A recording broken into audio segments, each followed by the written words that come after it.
Hi everyone, আমি রূপা 100 days চ্যালেঞ্জের আজকে ডে 4। আজকে আমি আর আমার বান্ধবী গেছিলাম মুভি ডেটে এন্ড সেই ভিডিওটাই আজকে তোমাদের সঙ্গে শেয়ার করব। আর আমরা যে সে মুভি দেখতে যাইনি, আমরা গেছিলাম নরসিংহা মুভিটা দেখতে। আমি তো মনে করি আমাদের হিন্দু সমাজের সবাইকে একবার হলেও এই মুভিটা দেখা উচিত। আর আমরা তো ধারণাই করতে পারিনি যে এই মুভিটা এতটা ভালো হবে, চরম লেভেলের মুভিটা বানিয়েছে। আমাদের মুভি দেখা কমপ্লিট, এখন আমরা বেরিয়ে পড়েছি বাইরে। আর এইখানে ছিল হচ্ছে বাচ্চাদের খেলার জায়গা।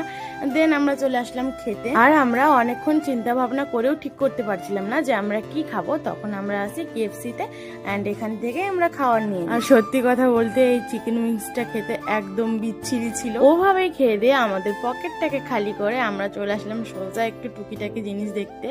এইখানে এত সুন্দর সুন্দর শপ ছিল, কি বলবো তোমাদেরকে। তো নিচে নেমে গেলাম। নিচে নেমে আমরা প্রথমে আসলাম বাজার কলকাতাতে, দেন আসলাম জুডিওতে। যদিও বা আমাদের এখানকার জুডিওর কালেকশন একদমই ভালো ছিল না। তারপর চলে এসেছি আমি বাড়িতে। আসার পথে দুটো আমুলের আইসক্রিম নিয়ে আসলাম, মা আর আমি মিলে খেয়ে নিলাম আইসক্রিমটা। তো চলো আমাদের মুভি ডেটের কিছু ছবি তোমাদের সঙ্গে শেয়ার করি।